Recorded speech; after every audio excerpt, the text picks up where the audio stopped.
अस्सलामु अलैकुम वरहमतुल्लाहि वबरकातुहू। प्यारे बच्चों, हमारा हिंदुस्तानी कायदे में सबक है, सबक नंबर 12। देखो, ये तो है वाओ, ओ ई ए, ओ ई ए।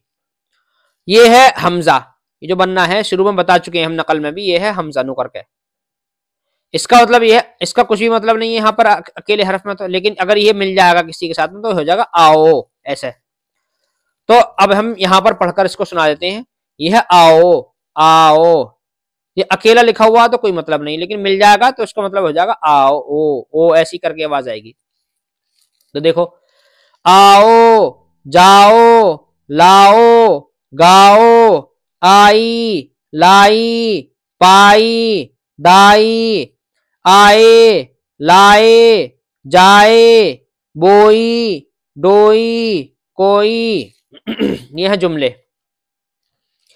कामिल आओ, पुल पर जाओ, कुर्सी लाओ, दाई आई, कुर्ता लाई, चाबी पाई, नाना आए, जूता लाए, डोली आएगी, गाड़ी जाएगी, डोई लाओ, गाजर ले जाओ, गाना मत गाओ, आपा ने मूली बोई।